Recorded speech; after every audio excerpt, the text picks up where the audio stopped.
We have our regular meeting, sixth regular meeting of the Medford School Committee tonight at 6:30 p.m. at the Howard Alden Memorial Chambers, Medford City Hall. You can also watch by Zoom or call in by using phone number 1-929-205-6099. Please enter meeting ID 939-6258-5795 when prompted. Member Rousseau is on Zoom. Okay. Hello. Would you like to call the roll, Member Rousseau? Yes. Member Graham. Here. Member Hayes. Here. Member Kretz. Here. Member McLaughlin. Here. Member Mustone.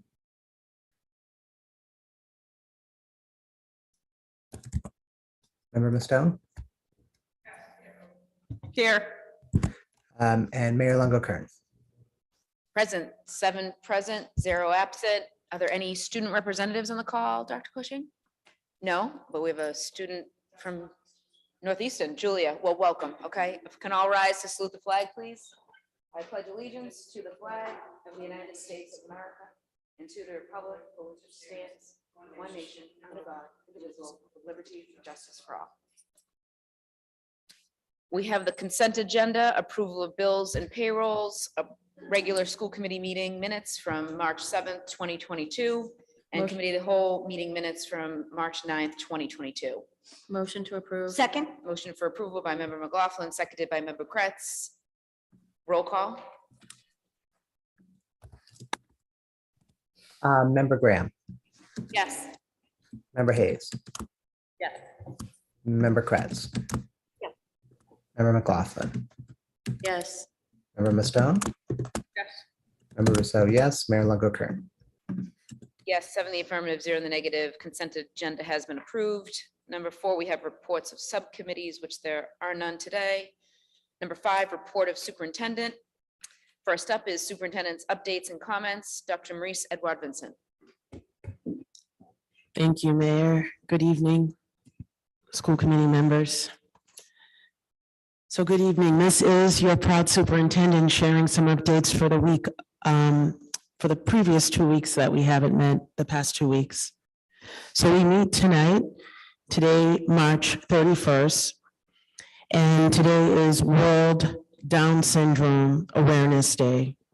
It's a global awareness day officially observed by both the United Nations and the World Health Organization. To date, being the 21st of the 3rd month, it was selected to signify the uniqueness of the trisomy of the 21st chromosome, which causes Down syndrome.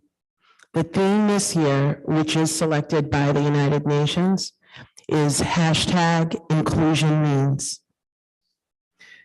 which empowers everyone to be able to advocate for equal rights for people with Down syndrome and reach out to stakeholders to bring about positive change. Again, this is being recognized globally today. And as I had shared in my communication last Friday, you can wear a brightly colored top. I'm wearing a multicolored necklace, and I have different socks on my feet in support and collaboration of those who have Down syndrome. So again, the theme of this year was inclusion means, and just for us to be able to take a moment to reflect on what does inclusion mean to us.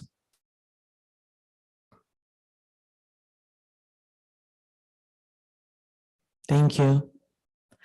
I also wanted to share with our community that our parents and caregivers, this is an important announcement regarding your tax credits. If you don't normally file a tax return, but you're eligible for the child tax credit, you can still claim the child tax credit on your 21 tax return, even if you had no income during the entire year of 2021.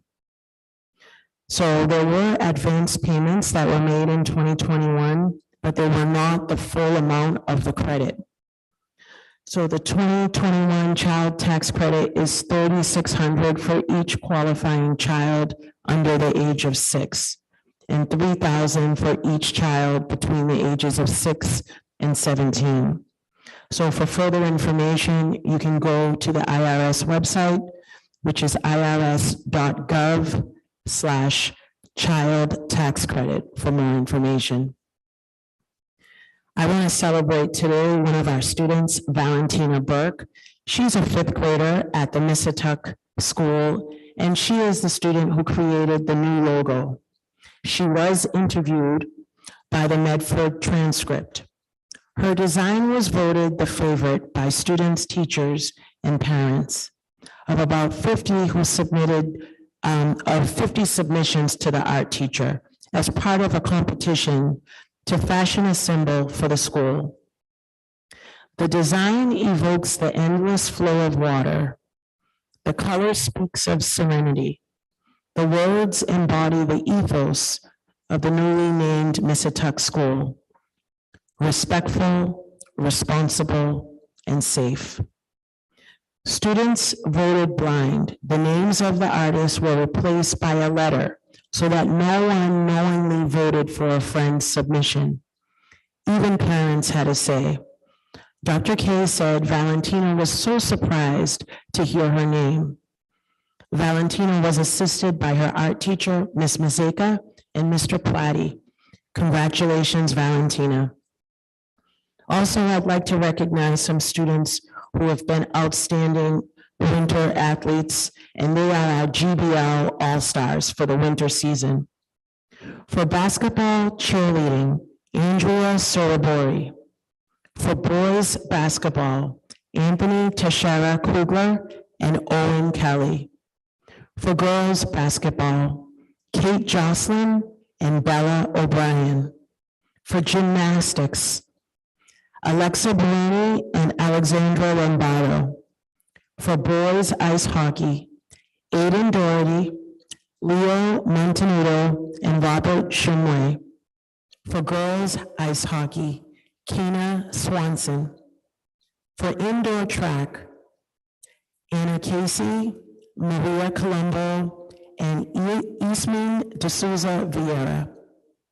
For swimming, Clark Bararuga, Benjamin Braverman, Brendan Canavan, John DePlacido, Elizabeth Hunt, Anaya Osius Johnson, Marcos Pereira, Lindsay Quinn, Brendan Sheehan, and Caitlin Truong. Additionally, Mustang senior football captain Alvin LaGrosse was selected to the annual Shriners All-Star team. Congratulations to all of you. And speaking about sports, the Medford Public Schools, in collaboration with Special Olympics of Massachusetts, will be offering unified track and field for all high school students, both with and without disabilities. The season will begin March 28th with 3 to 4 meets. Those interested should contact Ms. Andre at Medford High School. Participation is limited. Additionally, this Wednesday, March 23rd at 6 p.m., please join Medford CPAC and Medford Recreation to find out about new inclusive sports opportunities in Medford, which aims to provide inclusive sports enrichment programs to all children. Inclusive sports uses innovative behavioral methods to teach sports, fitness, and social skills. Programs are designed by physical education, behavioral, and inclusion experts to introduce children to a variety of sports through a series of lessons focused on skill building. This meeting will be held by Zoom. So the ID number for that meeting is 950-815-21817 on Zoom. I want to just recognize that Medford is continuing to show support for Ukraine. Last Friday, the McGlynn Middle School CCSR students led the school in wearing blue and yellow in an effort of solidarity with Ukraine. The students collected items that will be shipped to refugee organizations on the ground in Ukraine and Romania. These items included bandages, gauze, ibuprofen, flashlights, toothpaste, and toothbrushes. Also, students in 7B, Miss O'Donoghue's geography class at the Andrews Middle School hosted a fundraiser for Ukraine as well, offering blue and yellow face painting for a donation of $2. Over $400 was raised and will be sent to CARE. We are proud of our Mustang students seeing a need and extending their hands to help. Lastly, this Wednesday, March 23rd, is School Crossing Guard Appreciation Day in Massachusetts. It reminds all of us to honor the hard work of our crossing guards in helping to keep our school children safe. Their dedication is greatly appreciated, and they should be recognized for their diligence. Thank you. Thank you, Dr. Edward Vincent. We have a budget update. Mr. David Murphy, Assistant Superintendent of Finance and Operations. Thank you, Mayor. Good evening, members of the school committee. I said in my email to the committee earlier today that I was anticipating a relatively brief budget update based on where we are in the budget process today. And so I know typically I provide a little more documentation ahead of this discussion, but as we'll be having a multitude of discussions related to the budget over the course of the next month or so, it seemed appropriate to try to keep this update relatively concise.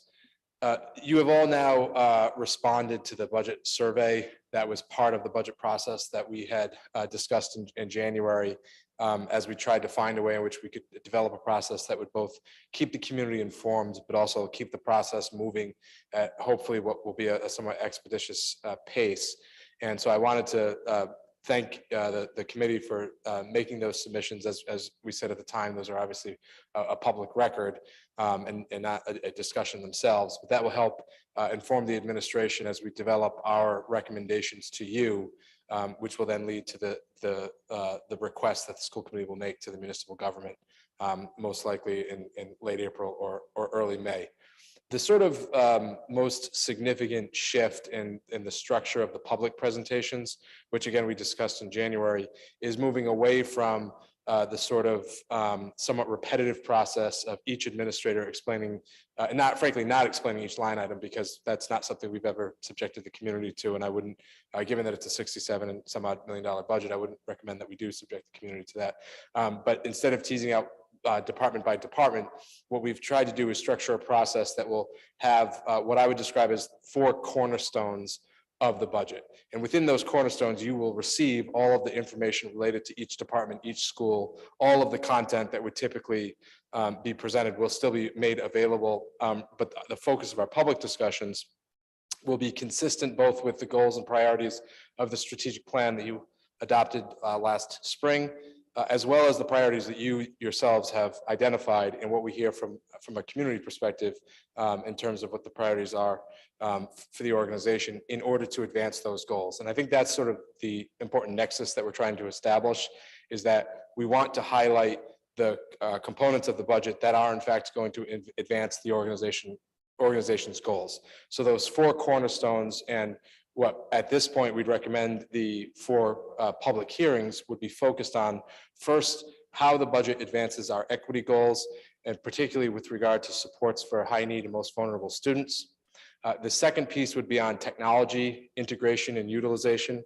The third would be on our organizational structure. We've said here many times that, like most school districts, the vast majority of our budget are personnel expenses. That's true for any school system. That's the nature of the work.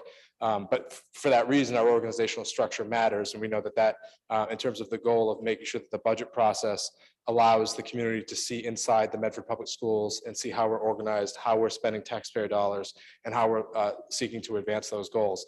That would be the sort of the objective of that hearing.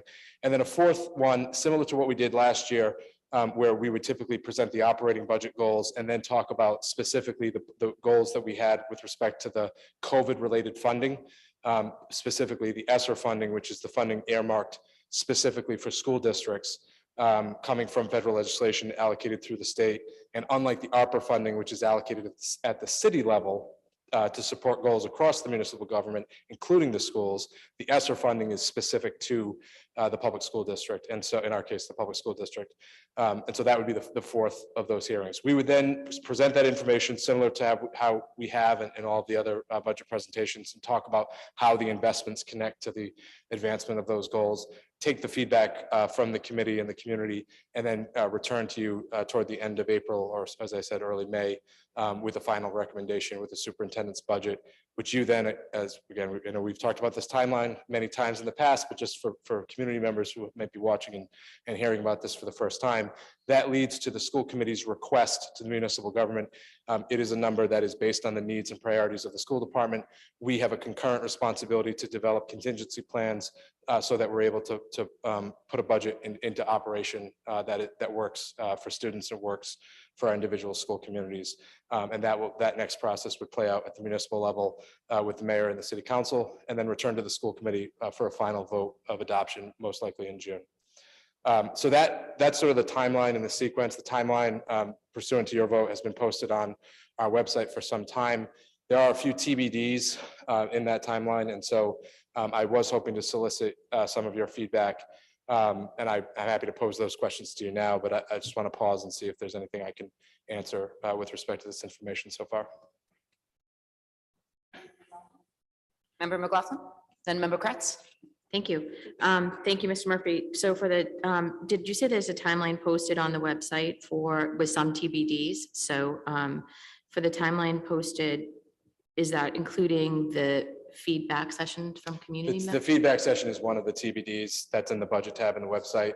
And the reason for that is this, if I could, I had initially scheduled 4 separate sessions on 4 separate evenings on those 4 major components of the budget. And it occurred to me after developing that tentative timeline that I think it would be a better service to the community if we condensed those days and essentially did 60 to 90-minute hearing on one of the cornerstones, and then take a 15-minute break and do another one. I think folks who want to follow this process start to finish, line by line, it is more burdensome to ask them to block out 4 evenings in their month of April than it is to block out 2. It also, frankly, gives us a little more time, and I think will improve the quality of the information that you receive. But if we were to do that, then I would also be, I think the listening session, we'd have just a little more flexibility on when the listening session would be scheduled. Our plan right now is to do a virtual listening session. I think we could certainly do one in person if that's what the committee would like. But basically, we're just trying to open up a little more access to give folks an opportunity to comment and raise questions if they have them about our fiscal year 23 priorities. So what I'm really asking, I guess, is if the committee is receptive to my suggestion of condensing those hearings into 2 days rather than 4, that will position us to schedule the virtual listening session from that point. Thank you. Member Kretz. Yes, I had a similar question. So I just went to the website, and where are those meetings on the website? I must have missed a communication. Just there's a budget tab under the About button. If you click About Budget Information, it'll come up and show you the timeline. I'm sorry. So I think as we go in, we'll move that to the front page, but just on the main Member Kretz, page. are you looking for the dates? Maybe they could be emailed to us tomorrow from yeah, the that'd admin. be great. And Sure. I So was we just could all have curious them. where, like, I'm sorry, we're on the like, so if I'm on the Medford Public Schools main page. I think Dr. Cushing is demonstrating for us now on the main page Okay. there. So main page about, there's a budget information tab, and then a budget development timeline. That's our historical budget if folks want to look through previous year's budgets. And that's the tentative timeline that was that we posted in February. I think that does have tentative dates for those hearings, but as I said, I think it would be a better service from a transparency information perspective if we were to condense them. The other question is if, I've shared with the committee previously that these are the 4 components that we think are worth highlighting and think are sort of reflective of the totality of the goals and advancing the strategic plan. If there are other areas that the committee feels deserve a focal point, then that's something I'd also like to know so that will have an impact on the rest of the schedule. Can I respond? Oh, sorry. Member Kretz? Thanks. Member McLaughlin? Thank you. Yeah, that's what I was gonna ask. So would there be like a miscellaneous night if we need it? Obviously, we don't want to say, that Sure. we have it, but just have a hold on a miscellaneous night in case there are any overflow items. So we have that, I believe, although I will check it, in that there are multiple nights that are booked. It may not have made it onto that list, but it is booked in the for the budget hearings themselves. That can be expanded to include a focal point. But I think that's a good idea because part of the point of some of these public discussions is to flesh out issues. And if there are ones that come up that we decide the community could benefit from a more formal sort of spotlight being shined on it, then I think that would be a good opportunity to do that. So it's certainly no problem to just sort of have a placeholder and use that for what we think we need to at that time. But also, as I said, if there's something that we based those four off of our previous discussions and sort of the priorities that the committee had identified, and also wanting topics that were sufficiently broad to encompass the totality of the $67 million budget. But if there are other topics that there's a consensus now could be a focal point, then I think we should do that. But I think your point is well taken, Ms. McLaughlin, that we might know what we need to drill down on more after we have some further discussion. So that might make the most sense. Member Graham?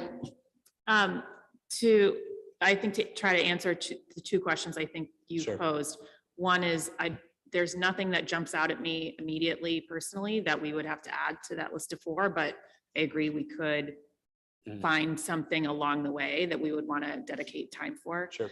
And then in terms of like 4 sessions versus 2 sessions, I am in favor of 2 sessions over like the extended short 4-session approach.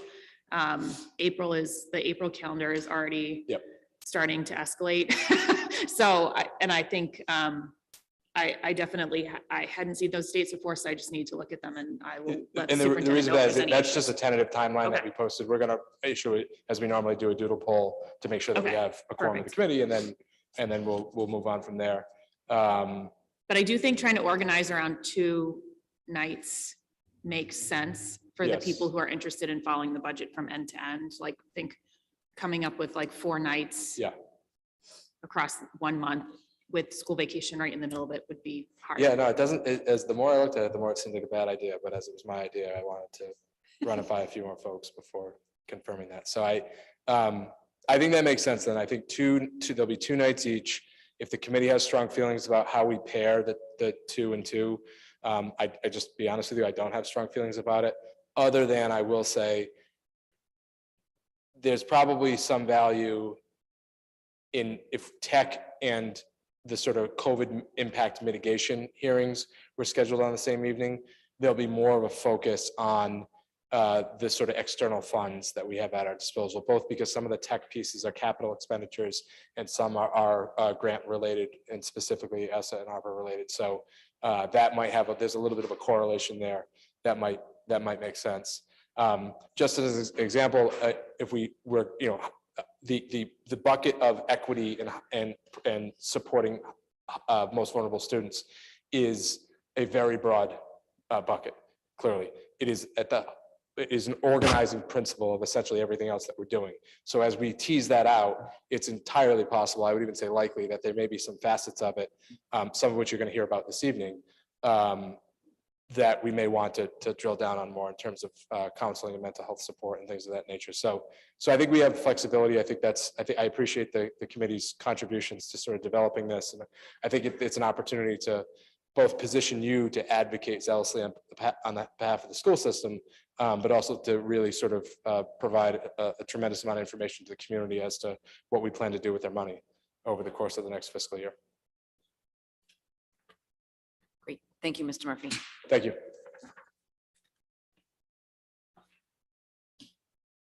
So everybody will get those dates from the website or by email, and then let the administration know which ones you're available for and hopefully coordinate accordingly.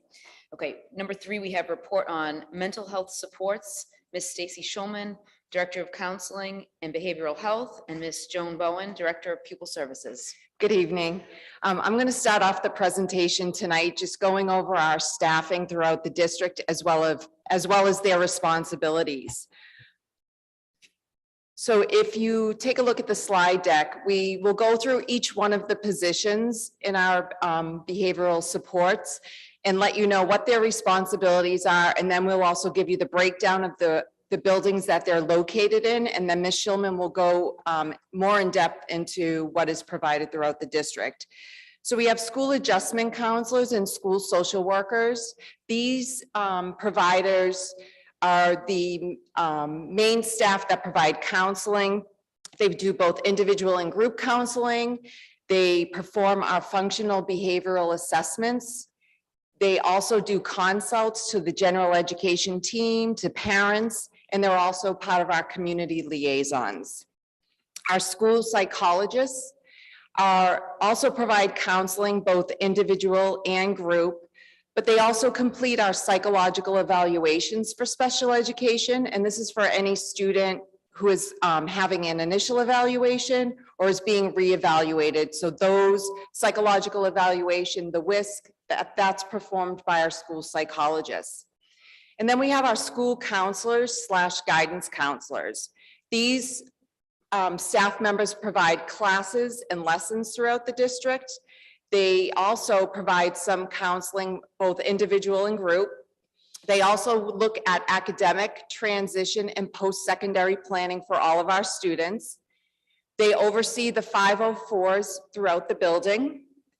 They coordinate and facilitate parent meetings. If a student is having difficulty in school, they will coordinate to have a progress meeting, make sure the specific teachers are involved, and if an assistant principal or counselor needs to be there, they'll all work together to do that. And they also provide academic support to our students. In the next slide, there are additional staff who may also assist. And this consists of our BCBAs, which is our board certified behavior analysts. Dr. Cushing, next slide, please. And we have 4 total in the district. The BCBAs in the district conduct observations and write up support plans for our students. They consult with faculty and staff. They also provide trainings. We spoke about one of the trainings that our BCBA provided during our professional development day with our paraprofessionals.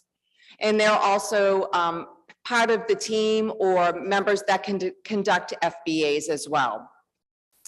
Within the district, we also have our behavior specialists.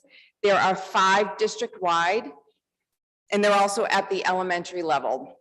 They assist with any support plans that our students may have. They support students in crisis. They also support our BCBAs and counselors with our functional behavioral assessments. And then lastly, we have our re-engagement specialists. They also assist with attendance, and they also provide resources for our families. On the next slide, we start the staffing by building and by level. So at the elementary level, at the Missatuck, next slide, please.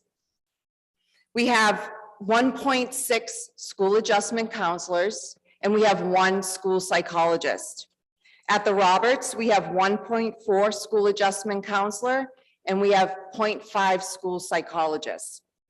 At the McGlynn Elementary, our school adjustment counselors is 1.6, and that asterisk means we're in the process of hiring an additional staff person. And we also have a 0.5 school psychologist. At the Brooks, our school adjustment counselor, we have 1, and we also have 1 school psychologist full-time.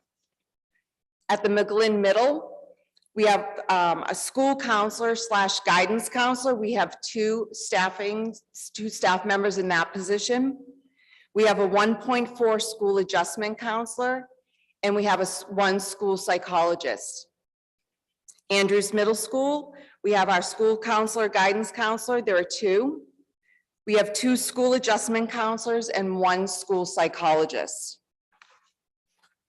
At Medford High School, Medford High School and Medford Vocational Technical High School, we have 6 school counselors / guidance counselors.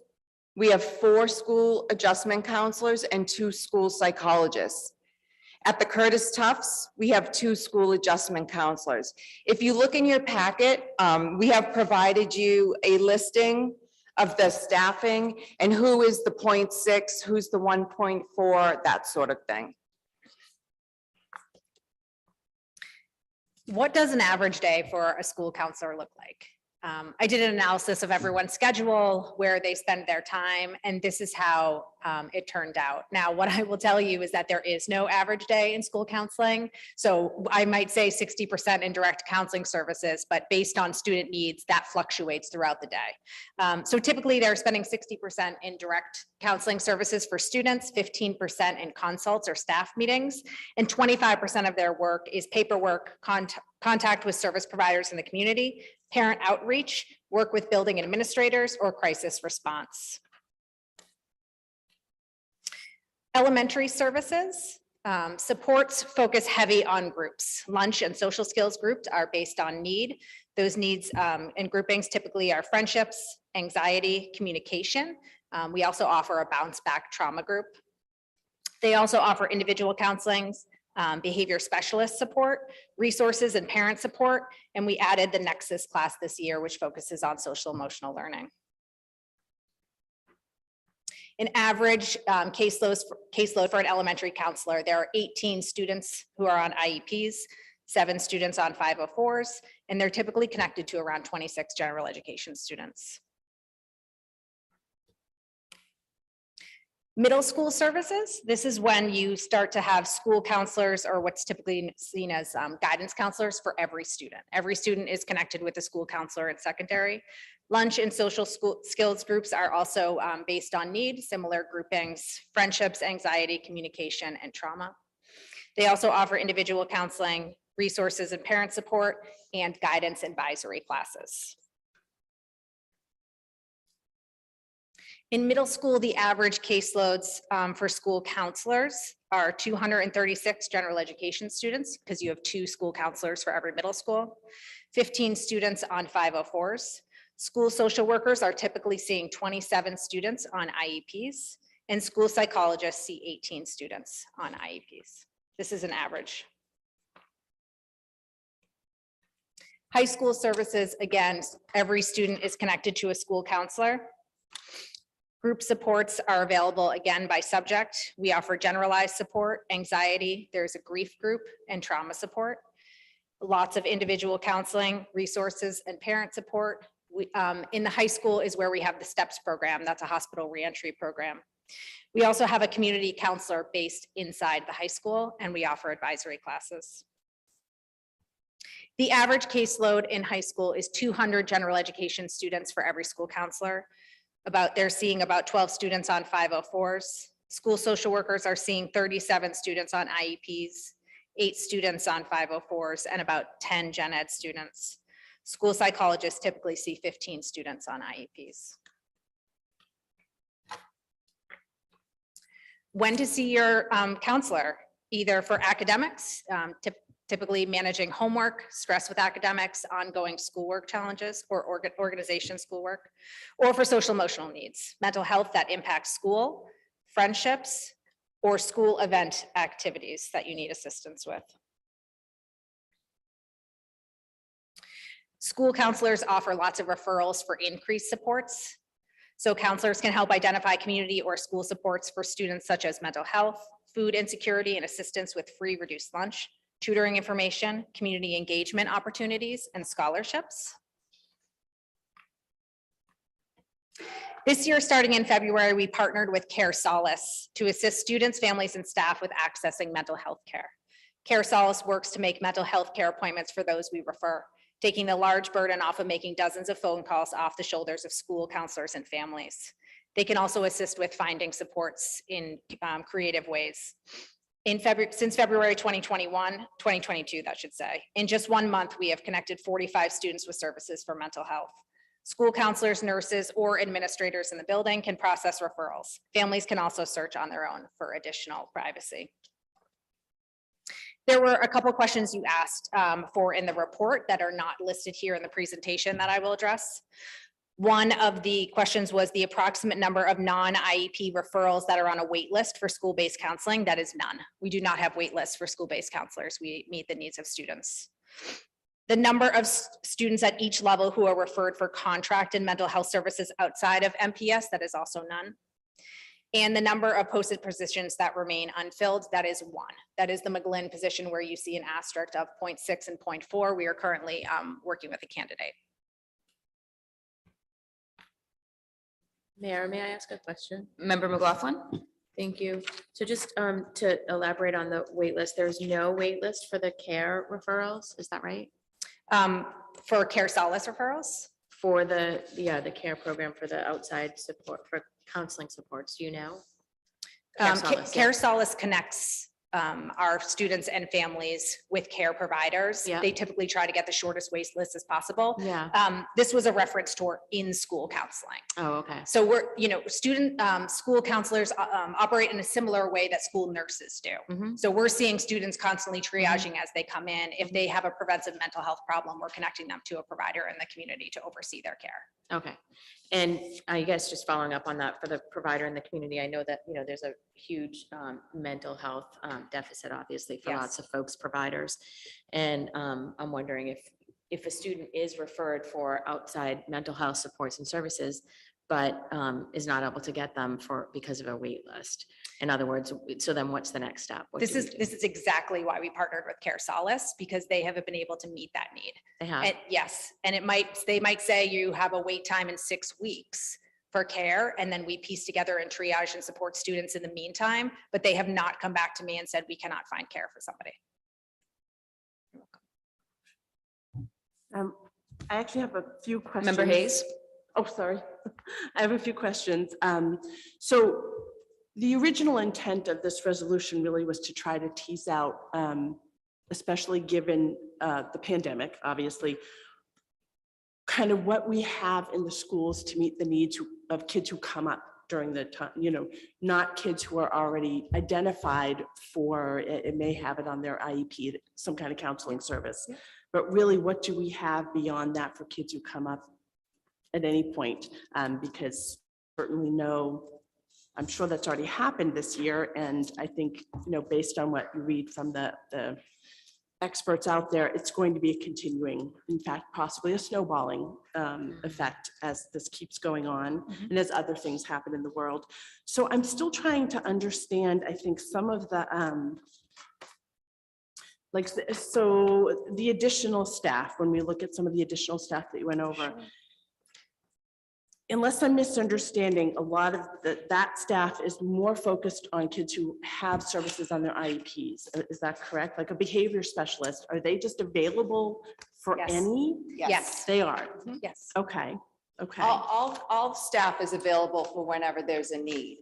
There are certain services that staff need to provide for students on their 504 or IEP. Right.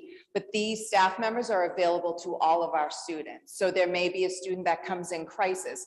We look at who's available, school psychologist, school adjustment counselor, they'll work with the student, work through whatever crisis, and then try to get them back to class. If not, they may call the parents and they may try to connect with an outside counselor, that sort of thing. So there is a lot of triage that goes on a daily basis, but we would never say, oh, you can't see this counselor, you're not identified as someone who requires it.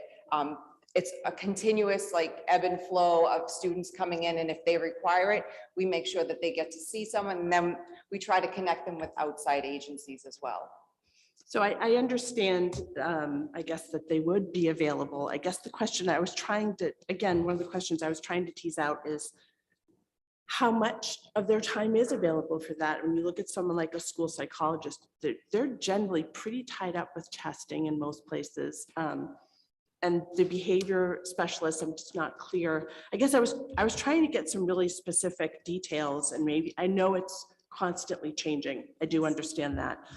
But it's hard to know from when we start looking at the budget, what more might we need. And we're constantly analyzing and looking at that and looking at the numbers. We've added a great deal of supports this year, starting from elementary with the Nexus classes. We've also offered one behavioral specialist to every elementary building this year. Mhm. And we've increased substantially group counseling at the secondary level. So far, we feel comfortable that we're meeting the needs of students. There's always an undercurrent of students who are not identifying their needs to the school, and that's certainly their right and their privacy. We're also working with the Safe and Supportive Schools Network for universal screening. So we're increasing our universal screening of students to make sure that we understand the challenges that they're having and we're meeting those needs. Do you have some of the specific information, the more school-based information about, again, we know that especially at our elementary level, we have very different demographics at different schools. That's correct. And it kind of looks like we have similar supports at each school. And is that, how is that working out? Are there certain schools that might need more? I was hoping to get a little more specific school as opposed to an average. And I guess I'm also curious about at the elementary level, what does average caseload refer to? Is that the adjustment counselor's average load? Is that average load across the schools? I wasn't quite sure what the average caseload referred to, given that there's social workers and there's school psychologists. I know this is all like second nature to you, but That's like okay. all these different positions. So not and- all school psychologists see students for counseling. Mhm. Some do, some do not. Right. I'm also being very careful to protect the privacy of Yeah. our students without giving very detailed information while giving you a complete picture of our services, Right. which is why the presentation is formatted in this manner. So at the elementary level, we have school adjustment counselors, school social workers. That's the same position. They're referred to in different ways, which is why I have the slash in there, similar to school counselor, guidance counselor at the secondary level. Mhm. This is the number of students they have on their caseload. It does not signify the amount of time they're spending with students. Okay. And this is an average. So some may have more, some may have less. We look at the needs of students within that building. So specific programming in the building or specific needs that we've seen trending across time. And that's how we allocate staff. We're constantly readjusting that.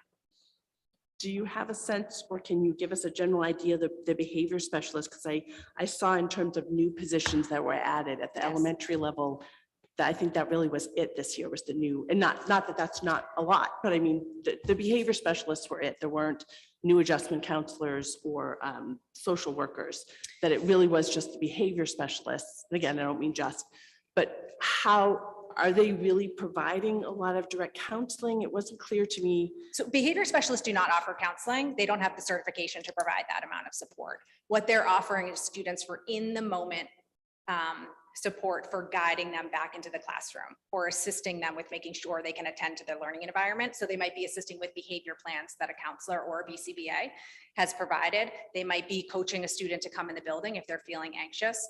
We targeted the elementary school for behavioral specialist support because elementary students tend to externalize their feelings. Whereas once you get higher for middle and high school, those are more internalized and they can have those communications. But for our younger students, they may show that with behavior. So they're leaving the classroom or they might experience something else that provides an educated staff member in the moment, but not necessarily a school social worker. Okay, so in terms of the in-school kind of, if they needed more than that, that would be the school social workers that would provide an ongoing. That's right. Yep. And they might have in conjunction, they may have more than one provider working with them based on their needs. Okay.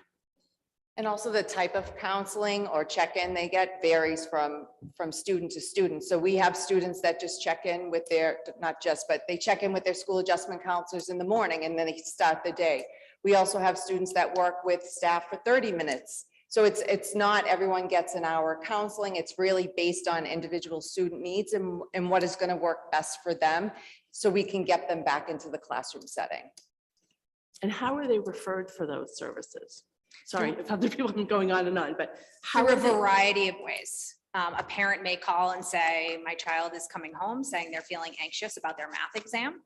A teacher may refer and say, this student looks like they need support. Every school has a student support team where they're looking at student needs. And once you get to the higher grade level, students self-refer. They come to their counselor and say, I need more help. So it comes from these different areas, self-refer, parent refer, in-school referral. Thank you. You're welcome. Mayor.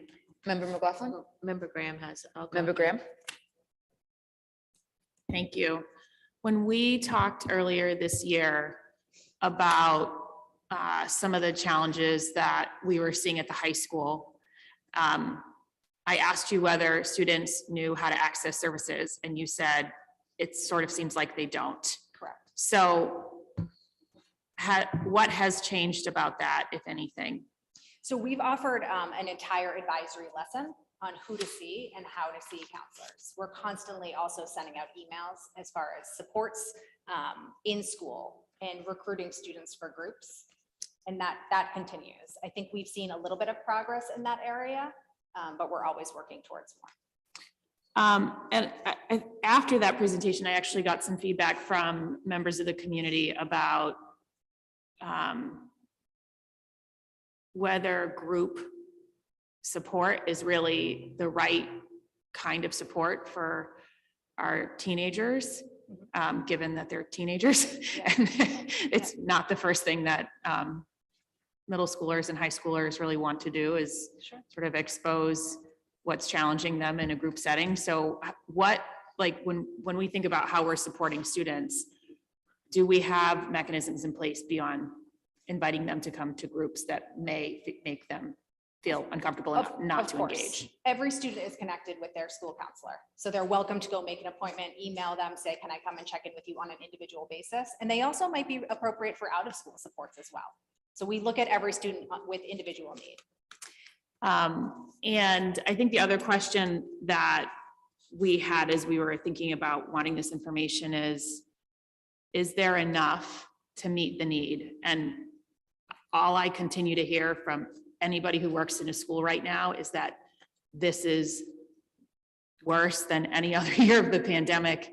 This is very hard work. It's exhausting. Students are really struggling. So do we have enough to meet the need is my question. Good. You're good. So we will be addressing this in budget, at the budget hearings. Okay. We do feel that there needs to be an increase, and we're in the process of working as a special education team to look at what those numbers are going to look like and then what additional staff members will be necessary for next school year.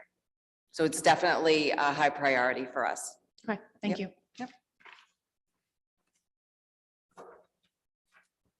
Did you, Yes. Member McLaughlin? Thank you.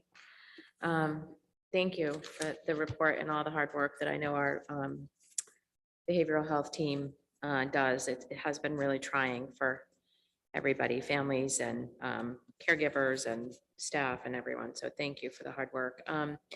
Just a couple quick questions. Are there any behavioral health supports for the MEEP program? Yes. Yeah. Yep. So we have at the MEEP program, depending on needs, they have school adjustment counselors, they have BCBAs involved, behavior specialists. So yes, whatever the need is, they also are provided the same services. Okay, and so how do they tap into that? Because I know they're not on this for like allocated. Do they just use this Yeah. high school? Yes, so they would access the same sort of referrals. The teacher may make a referral saying, I'm having a student that seems like they're in crisis. A school adjustment council will check in with them. If they require one-to-one or small group or a lunch bunch, maybe they're a new move-in student, they're having difficulty. All the services that are available to all students are available to our MEEP students. Thank you. And then for the access to care referral, I'm wondering, is that available also for out-of-district families? Yes. Yes. Yep. Okay, so in the services, obviously, if out-of-district placements don't have the particular services that the child needs, Yep. obviously the district provides the in-person, in the instead services. And can you tell us a little bit about the Nexus classes? Can you expand on that just a bit? Sure. So Thanks. every student in elementary school has Nexus once a week, and we focus on social emotional learning, executive functioning. There's also the Michigan model curriculum in there. For Nexus, are you asking the kids how they enjoy it or like going to it every week? Yeah, I think we're looking towards stronger evaluation in the coming months to see how we're going forward next year. Good. And then just one other, the average caseload, is that based on a week? Or is that yearly? How much? Yeah, like That's their total roster of students who are they are meeting with. And that ebbs and flows over time. Okay, thank you. Thank you for the presentation. Member Graham? Just as you think about the budget and the request that you're going to make, it's sort of surprising, although maybe it's not in the counseling world, that we have a huge slew of part-timers on our roster. And if it works, it's fine, but I do question whether we're like meeting the needs of the staff or we're meeting the needs of the students by having all these part-timers. And I want the budget to reflect what we need to meet the needs of students. And if we can make that also work for staff, that is great, but. We are looking at that as Okay, well. Perfect, thank you. Yep. Thank you. All right, thank you. Thank you so much. We have number 4, report on athletic user fees. Dr. Peter Cushing, Assistant Superintendent of Secondary Education. Dr. Cushing. Good evening, Madam Mayor. Thank you, members of the school committee. Thank you for this opportunity to present to you a mid-year update on where we are with our athletics users fees. You'll recall last year we presented at the beginning of the year to request a suspension of the user fees for that 1 year. As you can remember, the sports are $175 per sport, with the exception of hockey and football. The equipment and facility usage on those sports requires a little bit more. It is still exceptionally reasonable compared to other schools at $200. The user fees for hockey are quite significantly higher in many other districts, so it's really great that Medford can help our students in that area. There's a family cap of $500 per year, and we also don't charge students on free and reduced lunch, and families can also apply for a hardship waiver. Thus far this year, we've collected $37,925. We have 52 students on hardship, 4 family caps at this point. That number will go up. Spring sports started today, so we don't have accurate data on that. But we also saw, based on the numbers that I'm looking at, and I want to confirm with our athletic staff, but just based on the numbers, we've seen a jump in our athletic participation this year, which I think is really great coming out of the pandemic. Athletics is a really great opportunity for students to participate, be involved, be connected with an adult outside of the classroom, and to build lasting relationships with peers. We are continually looking at adding different programs, especially at our middle school program, to really support students and to have that feeder pipeline up to Medford High School for their secondary experience. Happy to take any questions you may have at this time, and we'll provide you at least a report at the end of the year on the total numbers for spring sports. Thank you, Dr. Cushing. Member Graham? 3 questions. Are there fees at the middle school level? No, sorry. I was having my kids woke me up a lot last night, so I was having a brain moment on that. I apologize. There are not. Okay. And then I think the other thing that sort of stands out to me is like, this is all athletics, but we have other extracurricular activities at the high school level where there are substantial costs associated with the programming. I'm thinking of like the band, the marching band, and orchestra, all of those programs where the band parents in particular raise oodles of money every year, or they're kind of constantly out there doing that. So have we considered looking at moving to a universal user fee, and what would that look like? We have not. I know other districts have, and it's really a twofold argument. One, it could limit other people from participating, even though, you know, we offer the hardship waiver, we offer family caps, various things like that. But as members of the community and members of the board have mentioned, a lot of times people don't want to ask to not have to pay, even though there's a hardship. Yeah. So, I mean, if that's something the committee would like us to look into, we're happy to do that. But it also then, in previous experiences, having gone down this road, I remember that it was to participate in theater, it was $100 which was significantly less than the athletics user fee. Yeah. And then the participation was like $50 and $25 based on free and reduced lunch. So it's not an overburden, but there was a question of where do you stop that? So if a child's participating in the after-school art club, does everything involve a user fee, or is it just certain things? Yeah. And my understanding is we're the only school in the GBL that charges user fees at all. Is that true? I cannot 100% confirm that, but I believe from our conversations last year, that is true. I'd have to check with our athletic director just to be, we've also invited in a lot more communities Okay. to the GBL, and we're looking to onboard some more. So that is something that I'd like to research further. Okay. And then my last question is about the distinction between the students who have complete fee waiver versus the folks who are in this separate financial hardship bucket. I think I've sort of a philosophical question about like why those two things are separate. But then also, is there a process with sufficient oversight to ensure that we are giving out hardship waivers in a consistent manner? So hardship waivers differ from the free and reduced lunch, whereas free and reduced lunch is more of a consistent, people actually fill out the paperwork, submit the paperwork. It goes through the state and federal processes for a person to be registered on our rolls as free and reduced lunch versus say a family who approaches the school district and has recently lost a job or is in transition, or perhaps I know this happened in a previous year, a house burns down, God forbid. And so those are the types of things that are more, I would say, transitory for a family in that moment.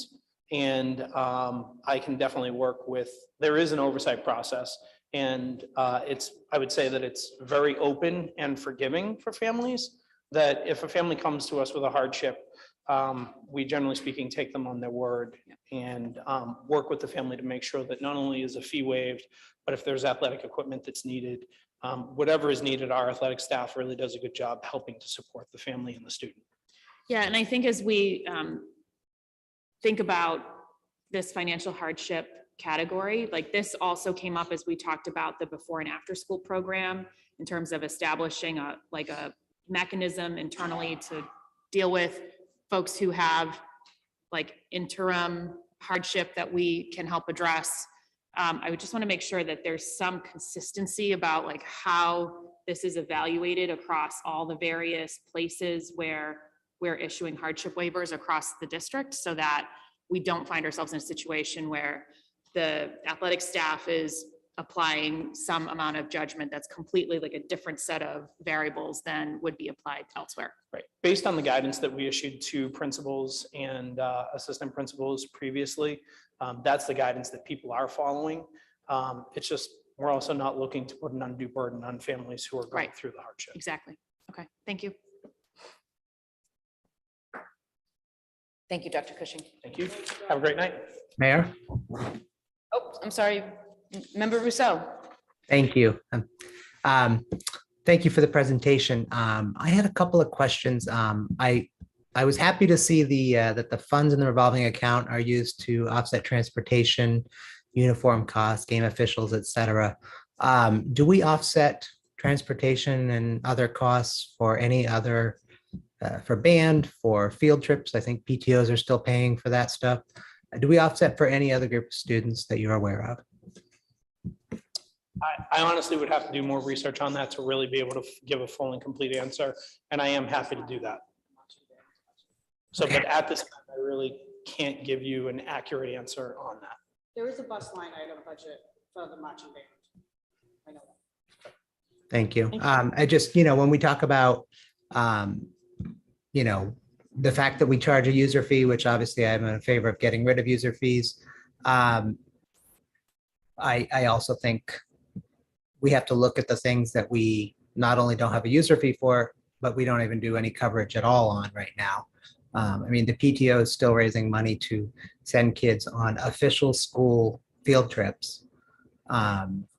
Is sort of mind blowing to me still. So It'd be nice to know that. I feel like I might know the answer, but I'd like to hear it out of from an official perspective.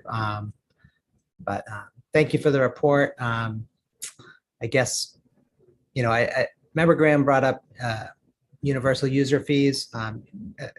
Dr. Cushing, you mentioned limiting students, and I was a little unsure how that would happen. I just feel like if we had one user fee, and if a student wanted to participate in band or hockey or, well, frankly, anything else, they'd pay the one fee for the year. And they could participate in all of the things. The only way I can see how that could limit would be as if participation rates went through the roof and we couldn't figure out how to have enough coaches and transportation. If the band was tripled in size overnight, I'm sure that the band folks would be more than thrilled, but we have to acknowledge that would also cost an awful lot more money. So I'm not sure what you meant by limiting when you referenced the idea of getting rid of user fees or universal user fee. So in thinking about a universal user fee, I think that if you're saying charge one fee for students all year, if I'm hearing you correctly, that if a student only participates in one sport or one activity, and they're paying the same as someone who participates in 3 activities or does 3 sports and band or does multiple. And so just making sure that there's pay equity there. I mean, another great thing would be is if any community members would like to endow the athletics program and other programs with lasting gifts or things like that, that then can really help support these in perpetuity. I didn't mean by limiting, by restricting any access for students. Thank you. I mean, I certainly, when I was talking about a universal fee, was one fee, like you pay once. When you go to college, as many of us remember or have seen, if we have kids that we're enrolling, and you compare tuition, you'll get a very, you'll be in for a shock when you discover that most of what you're paying is called fees. That's how they sort of hidden that stuff. But, in my mind, like if students want to participate in anything and they pay whatever it is, whether it's $100 for the year, then they can participate in anything. And I just feel like that would encourage kids to try out for things that they may not truly have an aptitude for already. If my son comes home and says, I want to do hockey, and he's never skated and he's never played hockey, and then you tell me it's $200, I'm probably going to be a little bit like, well, we need to really think this through and not be the most encouraging parent on earth, especially if $200 is a lot of money for me. So, lowering the barriers, but also keeping the, students on free and reduced lunch, not paying anything. I think that could open the door to a heck of a lot more participation by students. But I'll stop talking. Thank you. Thank you, Member Rousseau. Thank you, Dr. Cushing. Thank you.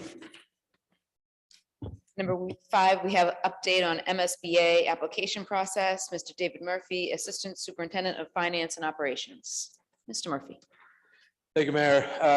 In January, I believe on January 24th, we presented to the committee information related to the opening of the Massachusetts School Building Authority application window, which is an annual process that happens with the state agency, the MSBA, that is responsible for school construction projects. And the committee will recall that when we presented the information, we said that there were 2 application processes that the MSBA offered. One was called the Accelerated Repair Program, focusing on windows, boilers, and roofing projects.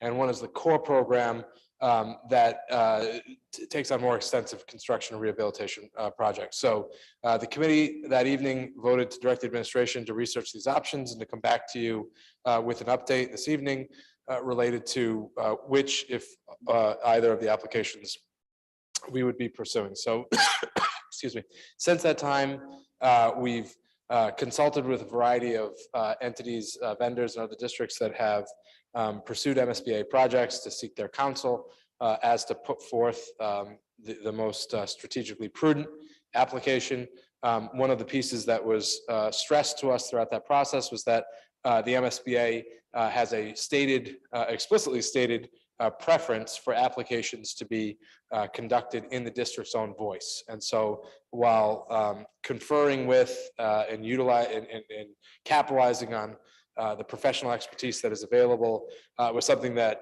certainly a number of the districts that were successful in their applications advised would be a strategically prudent thing to do. We also know that ultimately the responsibility is on the district to make the determination as to which application to pursue and ultimately to submit that both before you and before the municipal council for an endorsement prior to its submission.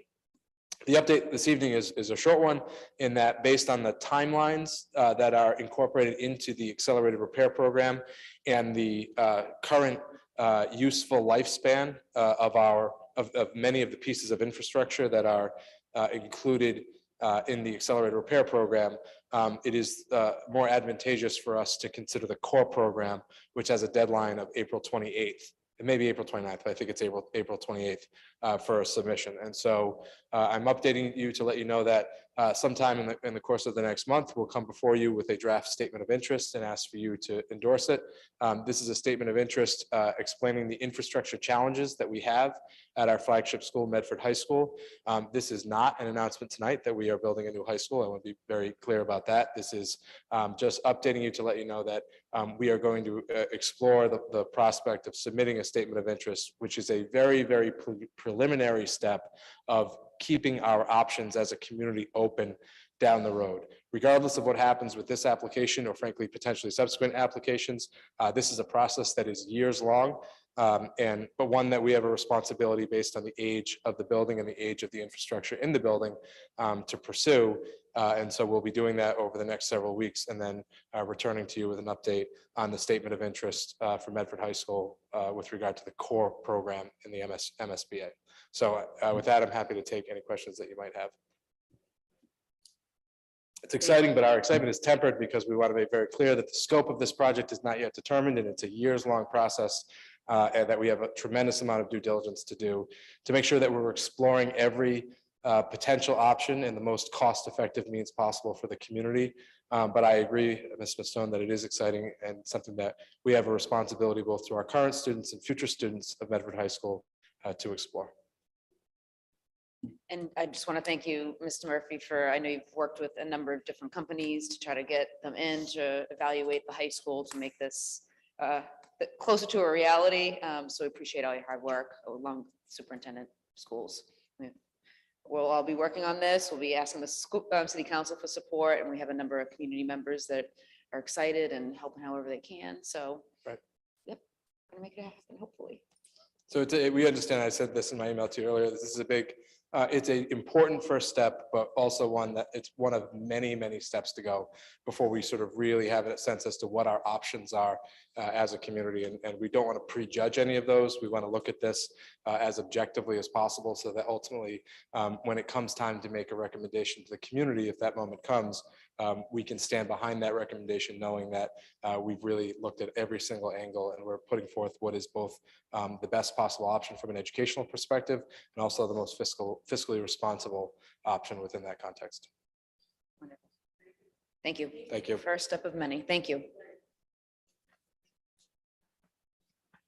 Yep. At number 6, we have presentations of the public not to begin before 7 p.m. Regular meetings of the Medford School Committee include this presentations of the public agenda item to give any resident the opportunity to place a presentation before the school committee. A resident may only present once at any meeting.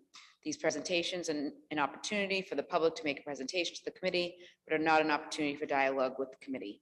If one or more members of the committee wishes to have a conversation about the topic presented, a member may request that the item be added to a subsequent regular meeting. The details for submitting a presentation can be found within the policy BEDH, public comment and presentations of the public. Pursuant to policy BEDH, public comment and presentations of the public, any resident in the audience may be given permission to speak once on any item on the agenda for up to 3 minutes. The speaker is expected to keep their comments to the item on the agenda. The speaker must begin their comments providing their full name and full Medford street address where they reside. A welcoming, inclusive committee is both a value of the school committee and an aspirational goal. We ask for your help in achieving this goal and value your perspective. Number 7, continued business. 2022-9, offered by member Rousseau at the January 24th, 2022 school committee meeting. The rules of the Medford School Committee have traditionally been passed down through the experience of members. While this has served us in the past, it is not best practice to have rules that are not written down for many reasons, such as the ability to bring new members into the committee efficiently, to ensure compliance and enforcement with our rules, agreement on what the rules are, provide transparency to the public on how we operate, to allow us to evolve our rules to improve over time, and provide a clear mechanism to respond to changes in the law that have an effect on our rules.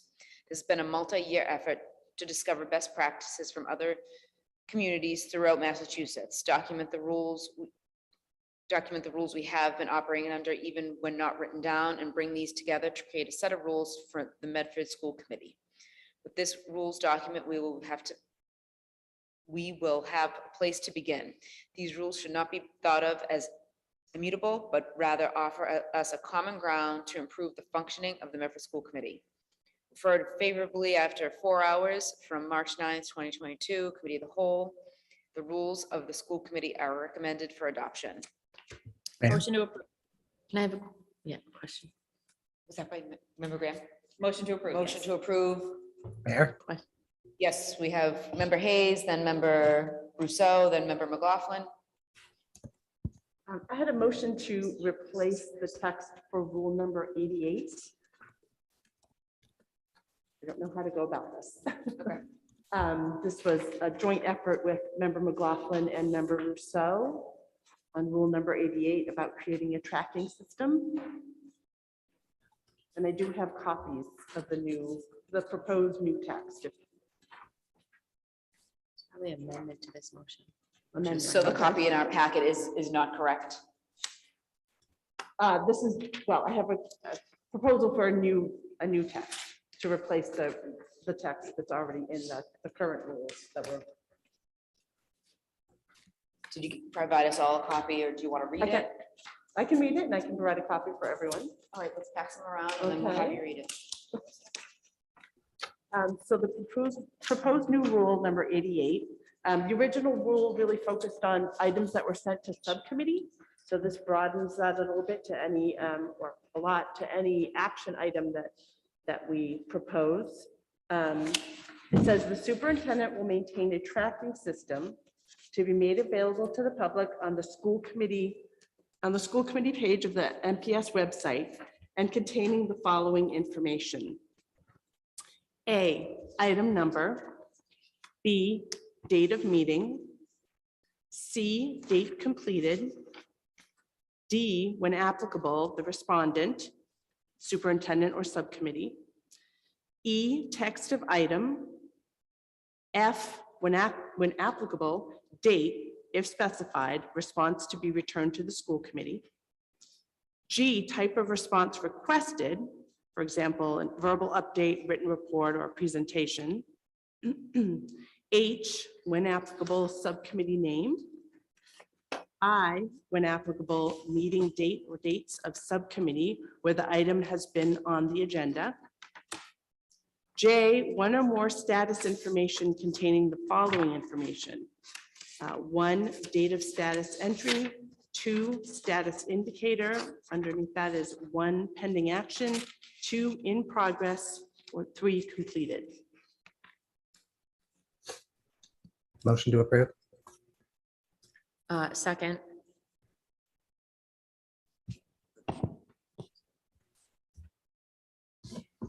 What is the addition? Can we just, So if you look at may I, Mayor? member McLaughlin? Right, so if you guys are looking at page 12, 13 on the rules document that was provided in the packet, and you align them, you'll see that there's a HIJ added. And then maybe the member Hayes can elaborate if there's more, but if you just put the 2 items side by side on your page 13 of your rules and member Hayes document, it might help clarify. Also, the beginning text The current one, not the replacement text that we're looking at, says the superintendent will maintain a tracking system identifying the items sent to subcommittee containing the following information. So the current one, again, broadens that. It's really, or takes out that specific, that it's only things sent to subcommittee. It's any action item that we would present. I was trying to evaluate in my head how much staff time it would take to do the rest of this.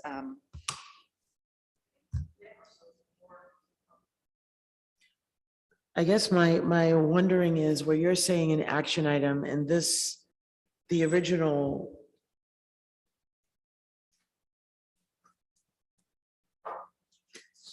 I guess do you feel they're saying the same thing? Well, there are some items that we request or actions we request that don't necessarily get sent to subcommittee. So for example, I actually had a parent ask me today about an item from early in the year, actually it's more like September before I was even on the committee, about getting left-handed desks for the classrooms. That didn't get sent to subcommittee, but it was an action item in the sense that we were expecting an action to happen, the left-handed desks. So following up on that, this would create a way for that to be able to be followed up and also for the community to be able to see how things get followed up on.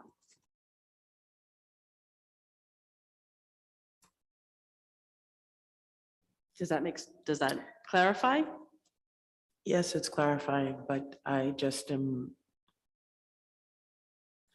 more concerned about the manageability of adding more and more. Ms. Weiss is raising her hand. Current practice already includes every resolution. It includes only resolutions, doesn't include somebody at a local level at a desk with an actual resolution. Plus it was from fiscal year 2020, so there's no mechanism tracking that. So it already does exist. The issue with that I'm finding is whether it's on the website. Are you saying it's on the website? It is on the school committee drive. It is not on the website. Susie, the folks on Zoom can't hear you. Can you talk into the microphone? Sorry. Or you can write at the desk there if you want. You can, yeah. Just a little, the person with the. The picture. Yeah, that one, the red light goes on. Yep. Yeah. There you go. Okay. You're on. So currently, the tracking document already lists all of the resolutions from fiscal year 2022. It does not list any other item that might be brought up during the school committee that somebody has a request for. I do keep a list separately of things that come up during meetings, but it's not an official document. But both of these items are found in the school committee drive. I'm concerned about whether it needs to be on the website. I did not know that this was something that was going to be on the website. Does your resolution include that it's on the website? It does, yes, with the intent of making it more transparent for the community too, to be able to see how we follow up on things and what the resolution has been, because there is a sense in the community that there are things requested that they don't ever hear the resolution to. Mayor, Member Graham? Would it be possible to simply put a link to the document on the website? So that way the document can continue to be the one place you maintain and the people who want to see can go to the website, hit the same link. It's not a problem. Okay. It's not a clean, beautiful document that has that, because things are always pending and whatever. It's not. It's a working document. That the way that I had built the document was a working tracking document, not as a public statement. But it can be linked at any time. It just isn't what it was built for. And you also have always have the agenda and then minutes as well to track what is taking place at meetings. I think, so there was also the original, this is not extremely different from the original rule that we already, I think, discussed.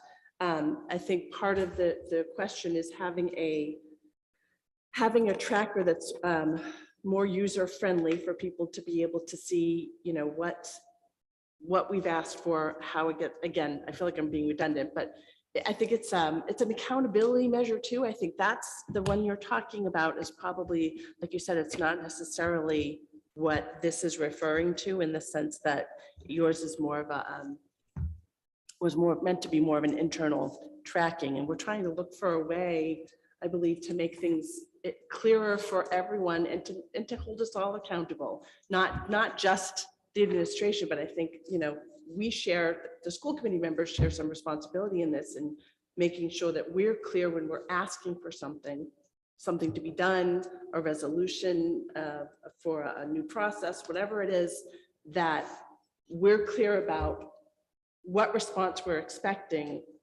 when we're hoping to get that response. And then we follow up on it at a meeting so everyone knows that it has been followed through on. I was looking for really a more defined process for that.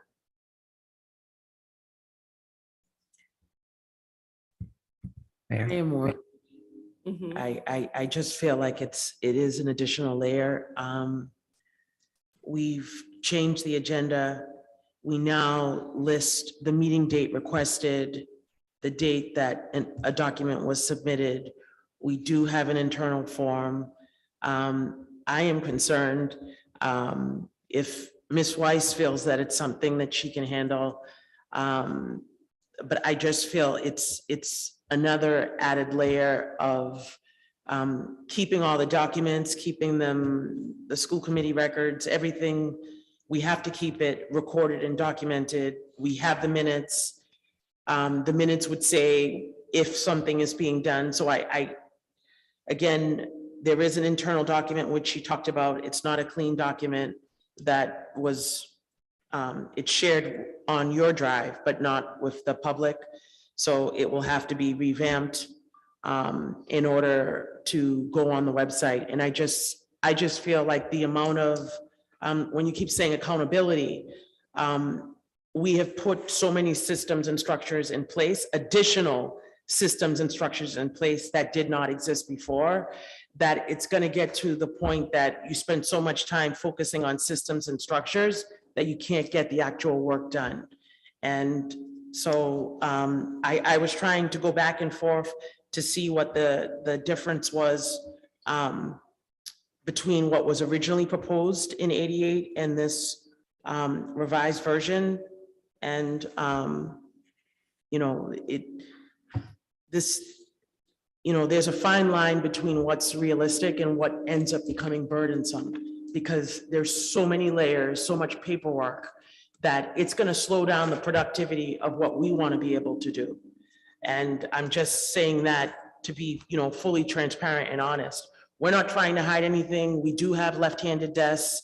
I think that if certain things, there's a specific ask or a request and community members reach out to you, you guys have access to it within the drive to be able to see if it's being done, and or just put a resolution to say, we need an update on something.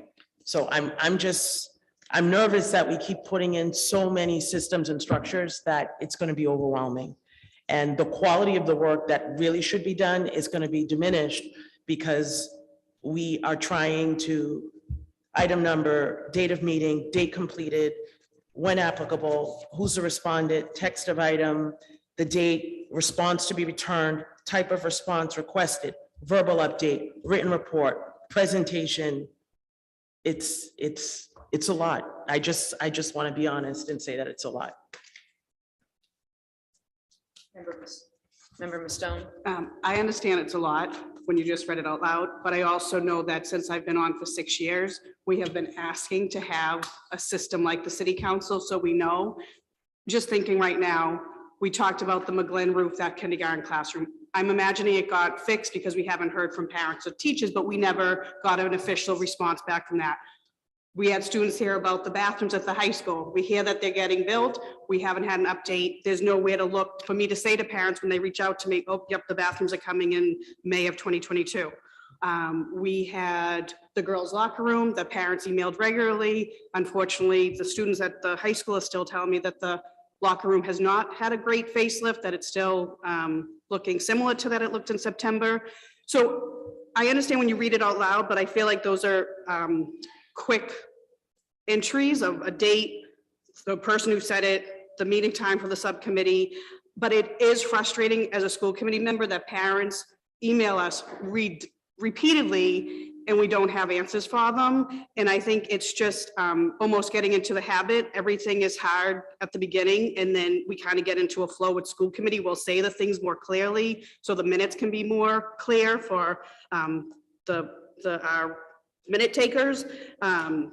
So I do think this is something that's very necessary. I don't know if there was a first, if I can be the second. There is a motion on the floor. Yeah, There there's a was a motion on the second. floor and a second.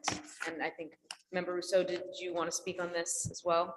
Or you Yes, just wanna- I just real quick, I did want to also speak. Thank you. I certainly understand the, how many steps are involved with a lot of things is something that can be burdensome. And I don't for a second want to disagree with that. I do want to say that my interest in this actually was about holding us accountable. This is my 5th year, and I have my own tracker for the things that I put forward, but I do not track the things that other members put forward. And so if I didn't write it and somebody says to me, as Member Mastone just said, what about that thing? I can remember the conversations, I can remember the vote, but I don't have any way to, I mean, do we want to fill the agenda up every week with the 20 or 30 things that we've all thought of as, wait, didn't we vote on that 3 years ago? Let's get an update. I mean, the number of reports that will show up to get us updates to things for which, Mr. Murphy wasn't even here. We've asked for things that didn't get fulfilled from before he was here.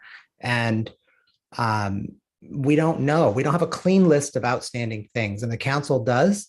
And I think the council's spreadsheet, which looks to me like a Google Doc, is the way to go in short of buying some kind of software to make it even easier. But I understand that it is in fact additional tedium, really. I mean, it's just additional tedium, but I agree with Member Mastone that we have to have this for ourselves, above and beyond accountability with the administration. I mean, I can't personally be tracking what every member writes. That's just not my job or role. So I look forward to voting on this, hopefully. Okay, motion on the floor. I think it was seconded, and that is to approve with this amendment. So roll call, please.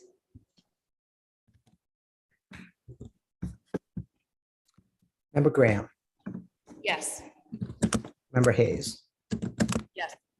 Member Krebs. I just have one quick question. So are we voting to accept the whole rule policy or to Yes, vote as on the as motion? amended with that one amendment to 88. No, Mayor. Um, Sorry. No, I'm going to say no because I'm not happy with that amendment. So I guess I'm a no Okay, because I'm voting on the whole policy. Mayor. Member McLaughlin, then Member Rousseau. I was just going to say, I thought we were voting just on this, and if we're not, we wanted to split I would like to split the motion, because I thought we were just voting on the amendment at Okay. this point. So I would guess I would make a motion if we need to split the motion so that it's a motion singularly for the Rule 88 amendment. Motion to sever the amendment Thank you. from the full rules document by Member McLaughlin, seconded by Member Hayes. Roll call. Mayor, I'm sorry. We never had a motion to approve the rules at all yet. We were just doing the Rule 88 amendment, but so 1 second while I clean up my notes here. Point of information there. Point of information, Member McLaughlin. We did have a motion. It didn't have a second. So it's just pending. Member Graham made a motion. Right, So member? let's make a motion to sever. It seems like there's a motion to sever on the floor, seconded. Roll call on the motion to sever, and then we'll take the amendment first. Member Graham, Yes.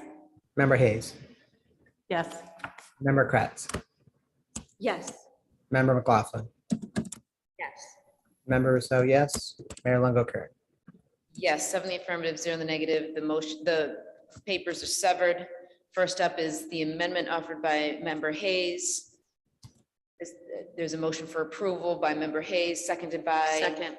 Member McLaughlin. Roll call on the amendment to 88. Member Graham, Yes. Member Hayes, Yes. Member Kratz, No. Member McLaughlin, Yes. Member Mustone, Yes. Member Rousseau, yes. Mayor Longo Kern. Yes, 6 in the affirmative, 1 in the negative.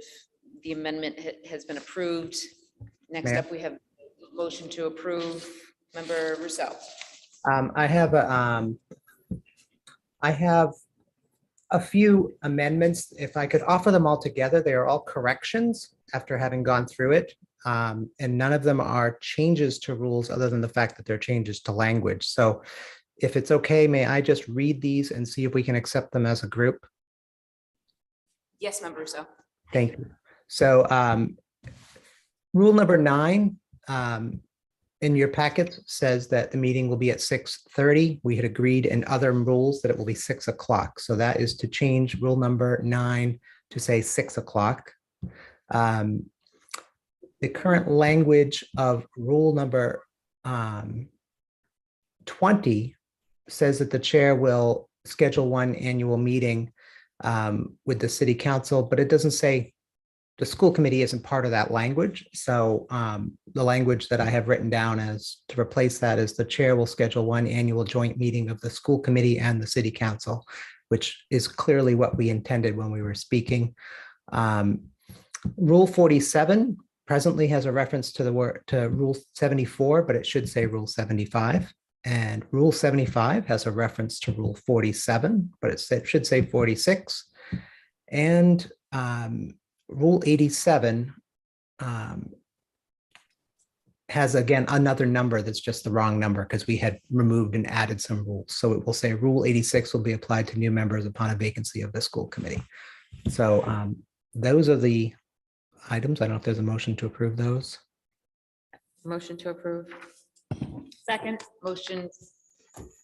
Okay, so there's a motion to approve the amendments made by Member Rousseau, seconded by Member Graham. Roll call. Member Graham, Yes. Member Hayes,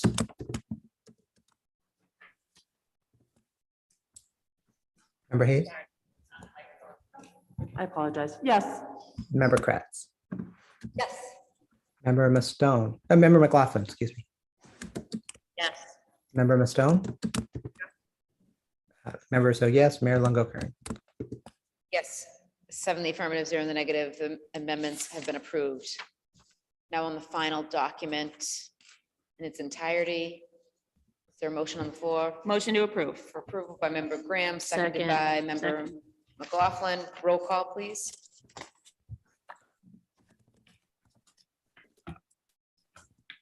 Member Graham, Yes. Member Hayes. Yes. Member Kratz, Yes. Member Mustone, Yes. Member Rousseau, yes. Member McLaughlin, did I not call you? I'm sorry. Yes. Thank you. Mayor Longo Kern. Yes, 7 in the affirmative, 0 in the negative. The rules have been passed. Congratulations, everybody. Member McLaughlin? I just wanted to say congratulations to the committee as a whole for all of that hard work. It was arduous, but it was really good teamwork, and I wanted to say thanks to everybody. Thank you. And for Member Rousseau, who initiated that, thank you very much. Everyone. And number 8, we have new business, 2022-26, offered by Member Rousseau. The Rules and Policy Subcommittee will review policy JLCC, communicable diseases, and will return recommended updates to this body prior to the end of 2021-2022 school year. Meeting date requested 3/8/2022, submitted date 3/21/22. Motion to approve. Motion to approve by Member McLaughlin, Second. seconded by Member Graham. Roll call, please. Member Graham, Yes. Member Hayes, Yes. Member Kratz, Yes. Member McLaughlin, Member Mastone, Yes. Mayor Longo Kern. 7 in the affirmative, 0 in the negative. Paper passes. 2022-27, offered by Member Hayes, Member McLaughlin, and Member Mastone. Whereas the school committee appropriated funds to purchase the NWEA map assessment, and MPS is now completing the first year of system-wide implementation, be it resolved that the Medford Public Schools Administration provide an update on the implementation as outlined in the ad hoc report request below. Title: Update on implementation of NWEA map. Questions. Number 1, how are teachers using map data from the program to inform their instruction? Please provide examples from our teachers K through 2, 3 through 5, 6 through 8, 9 through 12. What does the report the teachers receive look like? Are teachers receiving ongoing professional development and/or provided time to meet in grade level teams to collaborate on how to analyze the use and use the data? Are the NWEA map results matching the teachers' perceptions of their students' current performance level? Are map results being analyzed and used for other purposes than to inform classroom instruction? Parents are expressing confusion about how to interpret the map report for families. Is Medford Public Schools planning to provide additional information, videos, Zoom information sessions, etc.? Are special education teachers able to use map results to inform their IEP goals and objectives? Specific examples. Are teachers of English language learners finding they can use map results to inform their instruction? How long is it taking students to complete the assessment at each grade level, and how are students responding emotionally as they take the test? Date expected, presented at or before the June 6th school committee meeting, and it was requested on March 21st, 2022. Is there a motion for approval? Member Hayes? Motion Second. for approval by Member Hayes, seconded by Member McLaughlin. Roll call, please. Can I ask a question Member first? Graham before the roll is called. So as I was looking at this, it felt like sort of two things were trying to happen. One is we were trying to be responsive to the questions that I think we're all hearing from parents. Like I got a question last week about the feature on the website that allows you to look at like how scores are tracking towards various colleges and whether that implies or means or doesn't mean that these scores would be reported to colleges. So I think there's a lot of questions in the parent community about what's going on. And then there were a couple of questions specifically for 5, maybe just 4 and 5, or maybe 5A, that were really more about the implementation that would pertain to us. And I just wondered if it would be even better to ask the administration to do like a recorded Zoom of some kind for the community, so that there's something lasting that can be posted that can live past the immediate questions that we have this year that can help parents who come in next year, et cetera, versus like having them come and present at a meeting that is attended roughly like this one, where there aren't that many folks involved and people may or may not want to weed through a whole meeting to try to get to the piece that they're looking for. But then also questions 4 and 5 in particular were to me more about the implementation and things that this committee would be like more uniquely interested in talking about in terms of like, how is this going? How is it aligning? And I think the other question that I had about this was, it seems missing a really important element, which is we should be receiving aggregated information at the school committee every time this test is handed out. And we haven't received any data about what's happening at a district-wide level, essentially, to know, are our students where we expect them to be? Is there growth? Is it sufficient growth, et cetera, which I think are the questions that this group is particularly interested in answering. So I guess I would just have a couple of questions for the folks who put this forward about whether those possibilities are interesting, agreeable, and what thoughts you all have on those things as you put this together. Member Hayes? So I think in terms of the aggregated data, I think what we've been hearing from the administration is that this first year of implementation, especially immediately post-COVID, that data may not be fully accurate or useful at this point in some ways. I'm sure the teachers, I guess, my understanding when it was presented to, and this predated me too, but that the hope for the NWEA map was to really provide data that teachers could use to inform their instruction rather than just broad data like the MCAS might give us. Now, there is some broad data that I'm sure over time would be used too. But I guess my thought was more looking at this moment, is it really serving to inform instruction, especially because we are getting questions about the time that it takes versus its usefulness. And I think that it can be hard to, on the one hand, explain to parents that this one test doesn't decide your child's whole, future, but it does provide information that teachers can use. And I wanted to get, as the phrase goes, drill down into that a little bit, because I thought that was the main purpose really of the map. In terms of the part that I wasn't really clear what you were suggesting in terms of the part for the parents, I definitely think it would be good to have something, as you said, that parents can look back to. Yeah, I guess I was just suggesting that the vast majority of these questions are really questions that I've heard from members of the community that parents would have an interest in in a continuing way. And rather than asking the administration to like prepare a report to us, which is fine, but maybe it could be more useful if it was instead an information session available and geared towards parents, because I think it's going to have a slightly different level of information if that audience is catered to appropriately. And it seems like we could get what we need from that, and parents could be better served in that way versus having a report here amongst a really thin audience. And, then that getting lost in the shuffle of school committee meeting recordings where something about MAP could be on the website. Parents could look at it from year to year. It could evolve over time. I guess my question about that would be, if we don't do it as part of a school committee meeting, would we have the opportunity to ask questions if we need clarification or want to have a better understanding of how it's being utilized? I think there are still questions that are school committee worthy here. I'm just suggesting that there are two different masters we're trying to achieve. We're trying to get to two completely different audiences, and trying to use one presentation to do that may or may not be as effective. So I think I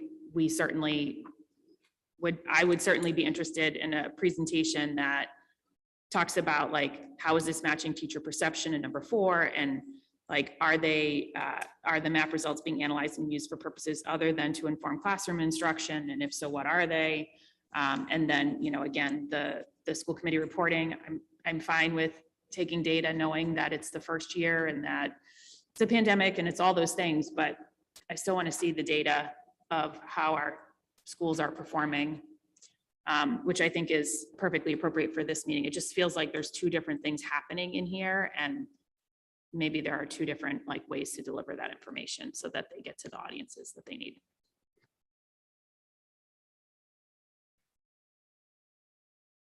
Did you want to offer anything as a specific amendment, Member Graham? I was just looking for some feedback, that's all. Well, Member Hayes, you thought maybe the video recording for parents was a good idea?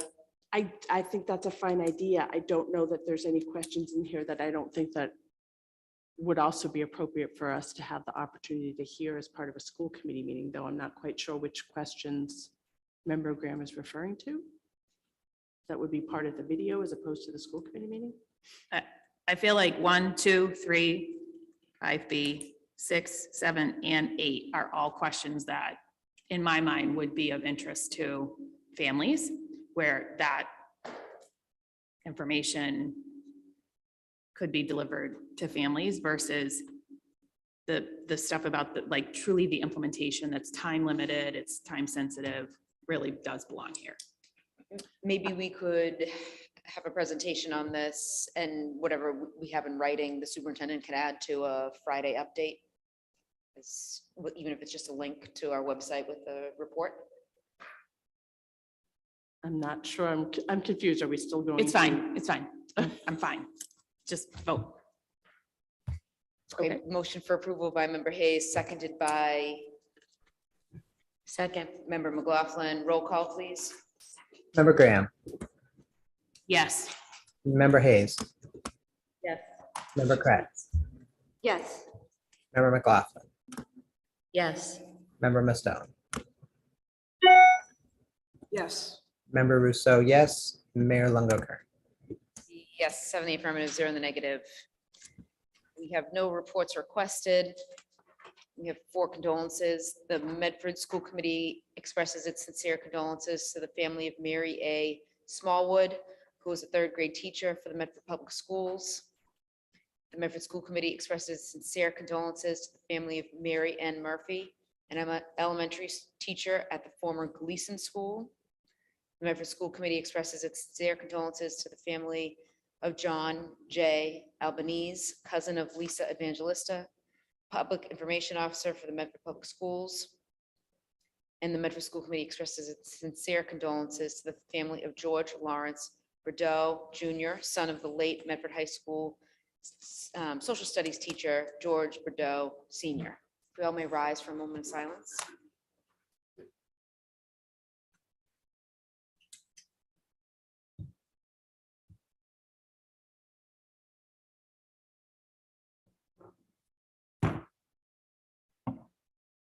Our next meeting will be Monday, April 4th, 2022, 6:30 PM. We are regular school committee meeting here in the Alden Memorial Chambers, Medford City Hall, as well as on Zoom. Member Kratz? Yes, I just wanted to point out that the next meeting, I believe, would be starting at 6 PM. 6 PM, Yeah, that's I just wanted to correct. put, yeah, no problem. Basically, just voted on the rules. Thanks. 6 PM on the 4th of April. Motion to adjourn. Motion to Second. adjourn, seconded by member Graham. All those in favor? Aye. Aye. Meeting is adjourned.